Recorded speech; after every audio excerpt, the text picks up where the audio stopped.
வணக்கம்மா. இன்றைக்கி ஊறுகாய்க்கு, அதாவது நம்ம டக்கு டக்குன்னு ஊறுகாய் போடலாம். இந்த மாதிரி ஒரு பொடி நுணுக்கி வச்சுக்கிட்டா ஊறுகாய்க்கு நம்ம இன்ஸ்டண்ட்டாக பொடி நுணுக்கி வச்சுக்கணும். அது நிச்சயமாக மறக்காமல் செஞ்சு வச்சுக்கோங்க. ஏன்னா டக்குன்னு எடுத்து நம்ம ஒரு எலுமிச்சங்காய் இருக்குது, ஊறுகாய் இல்லை அப்படிங்கும்போது செய்யலாம். வெஜிடபிள்ஸ் ஊறுகாய் செய்யலாம், தக்காளி ஊறுகாய் செய்யலாம், இஞ்சி இருந்ததுன்னா கொஞ்சம் ஊறுகாய் செய்யலாம், பூண்டு ஊறுகாய் செய்யலாம். இதுக்கெல்லாம் நம்ம ரெடிமேடாக எப்படி பொடி தயார் பண்ணி வச்சுக்கிறது நான் சொல்ல போகிறேன். ஃப்ரிட்ஜில் வச்சுக்கிட்டிங்கன்னு வச்சுங்களேன், ரொம்ப அருமையான நமக்கு பெரிய இதாகவே இருக்கும். நமக்கு ஐயோ ஊறுகாய் செய்யணுமே அப்படிங்கிற ஒரு அப்படியே சோர்ந்து போகாமல் டக்குன்னு ஒரு நிமிஷத்தில் தான் நமக்கு பொடி இருக்கே, நம்ம செஞ்சிடலாம் அப்படின்ட்டு அழகாக செஞ்சு வச்சுக்கலாம். இந்த பொடி நீங்கள் எப்படி செய்கிறது நான் உங்களுக்கு சொல்லித்தரப்போகிறேன். அதை நீங்கள் செஞ்சு வச்சுக்கணும். நீங்கள் அவசியம் இதை செஞ்சு வச்சுக்கிட்டு பாருங்களேம்மா, உங்களுக்கு ஈஸியாகவே இருக்கும். ஒரு இஞ்சி ஊறுகாய் கூட போட்டுக்கலாம், அழகாக போட்டுக்கலாம். பாருங்கள், இதுக்கு முன்னாடி நீங்கள் மேட் பை அம்மாச்சியை சப்ஸ்கிரைப் பண்ணுங்கள், பக்கத்தில் உள்ள பெல் ஐக்கானை கிளிக் பண்ணுங்கள். அப்போ தான் நான் போகிற ஒவ்வொரு வீடியோஸும் உங்கள் நோட்டிஃபிகேஷனுக்கு வரும். மறக்காமல் பாருங்கள். நான் விரிவாக ஊறுகாய் போகிற வீடியோஸ் உங்களுக்கு நான் சொல்லியிருக்கேன். வாங்க வீடியோவுக்கு போகலாம். இப்போ இந்த ஸ்பூனு காமிக்கிறேன் பார்த்தீங்களா, எதுக்குன்னா ஒரு 100 மிளகாய்க்கு நான் சொல்கிறேன்.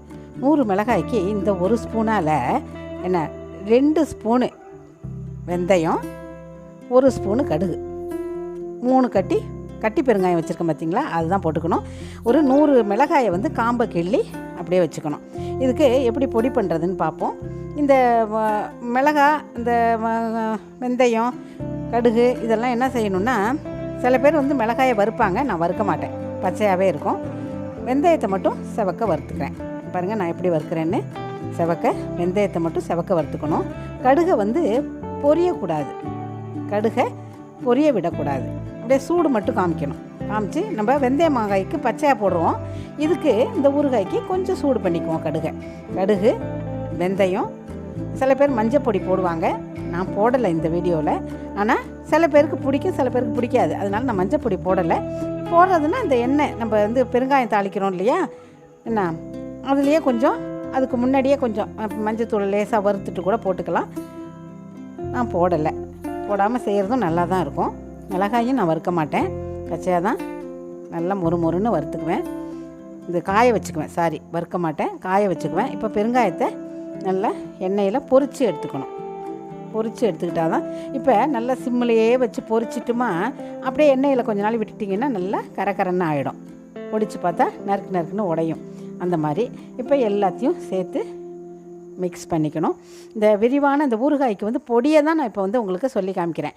நான் ஊறுகாய் போட்டதை லிங்க்கில் கொடுத்துருக்குறேன், கார்டில் நான் கொடுக்குறேன், நான் பார்த்துக்குங்க. இப்போ இந்த 100 மிளகாய் இருக்கு இல்லையா, அதை நல்லா மொறுன்னு காய வச்சு மட்டும் வச்சுக்கணும், வறுக்கக்கூடாது, காய வச்சு வச்சுக்கணும். இந்த 100 மிளகாய்க்கு 2 ஸ்பூனு வெந்தயம், 1 ஸ்பூனு கடுகு. நல்லா இதை நோட் பண்ணிங்க. அந்த ஸ்பூனு கூட பார்த்திங்களா ரொம்ப சின்னதாக இல்லாமல் நான் அந்த ஸ்பூனை காமிக்கிறேன். இப்போ மிளகாய் போட்டிருக்கேன், அந்த வெந்தயமும் கடுகையும் அதில் போடுறேன். அப்புறம் பெருங்காயம் வறுத்து வச்சுருக்கோம் இல்லையா, அதையும் போட்டுக்கிறேன். நல்ல கரகரன்னு இருக்கும் பாருங்கள், ஒடிச்சா நறுக்குன்னு ஒடிக்கும். பார்த்திங்களா, இதே மாதிரி போட்டு. ஆனால் நீங்கள் இது மாதிரி நீங்கள் நுணுக்கி வச்சுங்கம்மா. ஒரு திடீர்னு ஒரு ஊறுகாய் வேணும் அப்படின்னா, ஒரு சைடுக்கு ஊறுகாய் இல்லை, நம்ம போட்டு வச்ச ஊறுகாய் தீர்ந்துருச்சு, திடீர்னு போடணும் அப்படின்னா நம்ம போட்டுக்கலாம். இப்போ பாருங்கள், கரகரன்னு, அதாவது ரொம்ப ஃபைனாக நான் அரைக்க மாட்டேன். ஊறுகாய்க்கு கரகரன்னு இருக்கணும், ரொம்ப கரகரப்பாக இருக்கக்கூடாது, ரொம்பவும் நைஸாக அப்படியே ரொம்ப இதாக போகக்கூடாது, மையாட்டம் கரகரப்பாக இருக்கணும். இப்போ பாருங்கள், நான் இந்த 1.5 கடாரங்காவை அரிஞ்சு உப்பில் 2 நாள் ஊறிச்சு பார்த்தீங்களா, ஊற வச்சு உங்கள்கிட்ட காமிச்சிருக்கேன் அதையும். இப்போ அதுக்கு தேவையான மிளகாத்தூள் போட்டுட்டேன். அடுப்புலேயே வைக்க மாட்டேன் நான் எந்த ஊறுகாயும், டக்குன்னு கடாரங்காயெல்லாம் அடுப்பில் வைக்க மாட்டேம்மா. ஊறினது தான், வெயிலில் நல்லா உப்பில் ஊறினது தான் நான் அதில் தான் மிளகாத்தூள் போடுவேன். இதில் தான் தாளித்து கொட்டுவேன். நல்லெண்ணெய் தான் ஊற்றுவேன் நான். நல்லெண்ணெயை காய வச்சு கடுகை தாளித்து ஆற வச்சு எண்ணெயை அதில் ஊற்றுவேன். இது மாதிரி செஞ்சு நீங்கள் பாருங்கம்மா, சந்தோஷமாக இருங்க. நன்றிம்மா.